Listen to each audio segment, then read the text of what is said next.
প্রভুভক্ত বলতে যে প্রাণীটি আমাদের চোখে ভেসে ওঠে সে হলো একমাত্র কুকুর।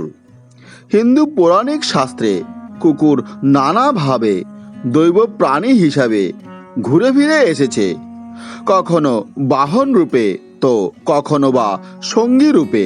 কথিত আছে মহাভারতের মহাপ্রস্থানের সময় ধর্মপুত্র যুধিষ্ঠিরের সঙ্গী হয়েছিল একটি কালো কুকুর।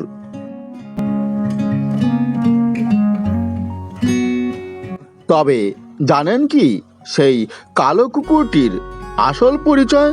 তো চলুন জেনে নেওয়া যাক সেই কুকুরটির আসল পরিচয়। তার আগে হ্যাঁ বন্ধুরা, যারা আমার চ্যানেলে নতুন তারা অবশ্যই চ্যানেলটিকে সাবস্ক্রাইব করে নেবেন, যাতে নতুন কোনো ভিডিও আপলোড হলে সঙ্গে সঙ্গে আপনাদের কাছে তার নোটিফিকেশন পৌঁছে যায়। তো চলুন জেনে নেওয়া যাক সেই কালো কুকুরটির আসল পরিচয়।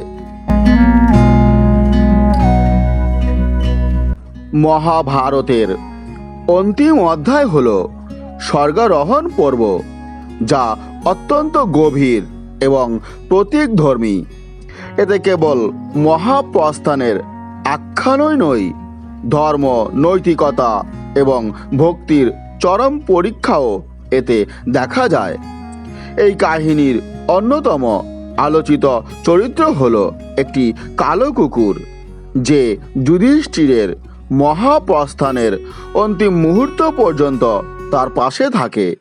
পরে জানা যায় সেই কুকুরটি কোনো সাধারণ জীব নয়, বরং ছদ্মবেশে থাকা ধর্মরাজ যম, যে ছিলেন যুধিষ্ঠিরের পিতা।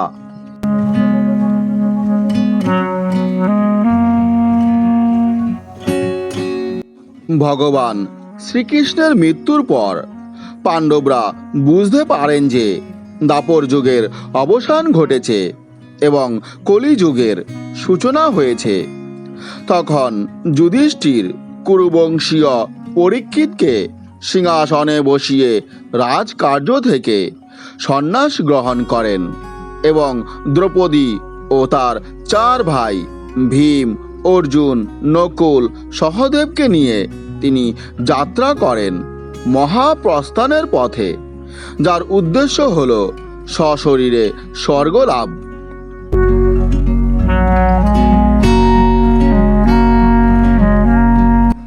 এই যাত্রা শুরুর পর থেকেই একটি কালো কুকুর নীরবে তাদের পিছু পিছু হাঁটতে থাকে।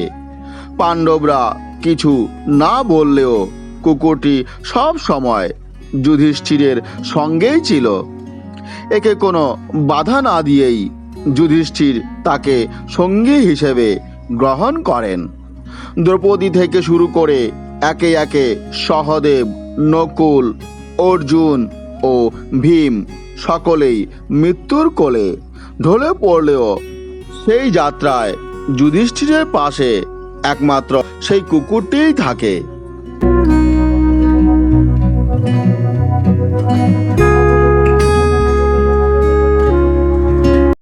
অবশেষে যুধিষ্ঠির মেরু পর্বতের চূড়ায় পৌঁছলে স্বর্গরাজ ইন্দ্র তার কাছে রথ নিয়ে আসেন তাকে স্বর্গ নিয়ে যেতে।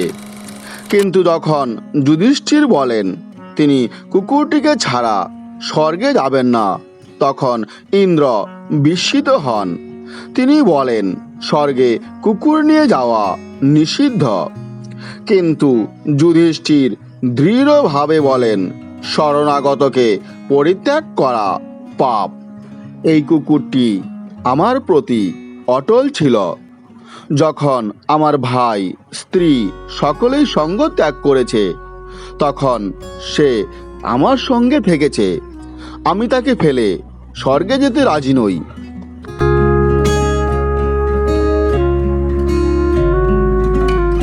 এই মহানুভবতা, নিষ্ঠা এবং নৈতিকতার জন্য যুধিষ্ঠিরের প্রশংসা করেন ইন্দ্র। আর ঠিক তখনই কুকুরটি নিজের রূপ ত্যাগ করে ধর্মরাজের রূপ ধারণ করেন। তিনি বলেন, আমি তোমার পিতা ধর্ম, আমি তোমার নীতিবোধ ও ধৈর্যের পরীক্ষা করছিলাম। তুমি সেই পরীক্ষায় উত্তীর্ণ, তাই তুমি সশরীরে স্বর্গ যাওয়ার যোগ্য।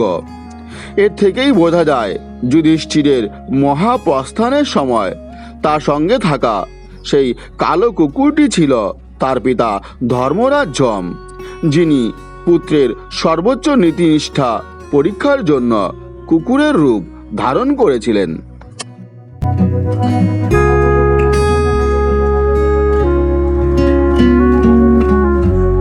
এই কাহিনীটি কেবল পৌরাণিক আখ্যানই নয়, বরং এটি একটি গভীর শিক্ষামূলক এক বার্তাও বহন করে।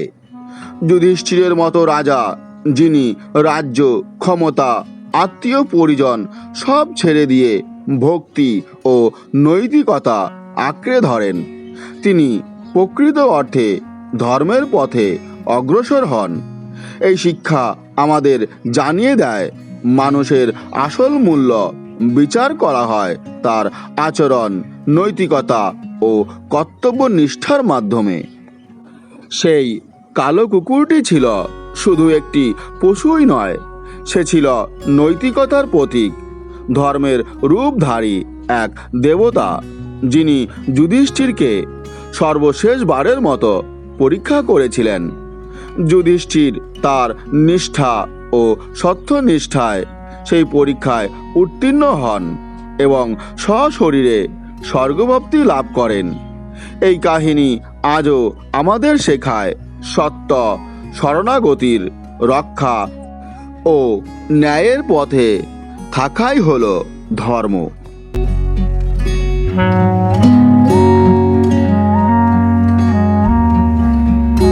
ভিডিওটি আজ এ পর্যন্তই। ভিডিওটি যদি ভালো লেগে থাকে তাহলে অবশ্যই লাইক, শেয়ার এবং কমেন্ট করবেন।